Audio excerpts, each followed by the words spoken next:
Yes, the whole world is talking about the spat in the Oval Office. Was it a setup? Was it not a setup? Who set up who? Was it Zelensky who set up the others? Was it Trump or Vance who set up Zelensky? Who knows? Rita and James, what did you make of it? What exciting television. Donald Trump was right about that, wasn't he? Oh, it was exciting television, and I've been just as excited and appalled by some of the so-called analysis in the aftermath. Clear that most of those doing the analysing haven't even bothered to watch the full 53-minute interaction, because it wasn't just the last 5 or 7 minutes. And it wasn't just the 53 minutes, it's everything that has led up to that. And Annalise Nielsen just did a very good bit of analysis on Sky News, and it's one of the rare ones that you see in this from the Australian media, because it is such surface level, born so much out of ignorance. If you've been paying attention to US politics over the last 4 years, certainly the last 2 years, nothing that happened should surprise you. The US's position, Donald Trump's position on Ukraine, has been clear for years, and the polling in the States backs that up. The American people do not want to fund this war. Now, you might say that's not morally correct, we don't agree with that position, that's fine, but that is their position. They don't want to pay for this war, they want Europe to pick up the slack. I think you have a really good point there, Reza. The point is that you can still support Zelensky from a moral point of view. Russia should not have invaded. Well, you can talk about the whole background, and that's a separate thing. But James, you don't invade another country, so that's fine. Russia should not have invaded. But there's only 2 ways forward. One way is you stop the war now, you draw a line, and you stop killing. The other way is one side has to win that war. Well, no one's going to defeat the Russians. You're just not going to do it. Maybe, you never know, in some fantasy novel you could.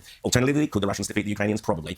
The reality is the war has to stop, and Zelensky was a fool not to take that moment, not to grab that moment and say, this is it, let's finish the war, James. This was an absolute disaster for Zelensky, and the evidence was the Ukrainian ambassador to the United States was face-palming during the press conference, because the whole conference, Zelensky's sitting there fidgeting, he wants to make a statement. This is Trump's press conference. Let Trump do his thing, but to try to argue your point, and J.D. Vance didn't provoke this. Zelensky provoked it by trying to argue the case in front of everybody. You do that behind closed doors. And it's interesting you say that, because it's almost like a microcosm of the war. Who provoked who? Who started it? Who said diplomacy first? Who said this first? Who said that They had first? a deal that was being worked on that was enormously advantageous to Ukraine, and for some crazy reason, Zelensky decided to renegotiate it in front of the world's media in the White House, knowing the positions that Trump and Vance have on this entire issue. It was extraordinary, and I do wonder whether it was calculated or whether it was just him losing his temper. That the White House calculated it. If you watch the full 53 minutes, I don't think any sort of sane person could say that, because he was goading them repeatedly, and Trump was uncharacteristically diplomatic for a good 40, 45 minutes, sort of letting things go, and even J.D. Vance let a lot go through to the key part until it just got too much. And one thing we've got to talk about is, again, morally, of course, Russia is in the wrong, Putin is in the wrong. They should not be invading a smaller country. They should not be taking advantage of the weakness in the White House at that time to do that. But we've also got to look at the reality that, as you said, Ukraine isn't going to win this war. We know that. So what are the options? And even some of the most ardent pro-Ukraine experts have clearly said there's 3 options. Either you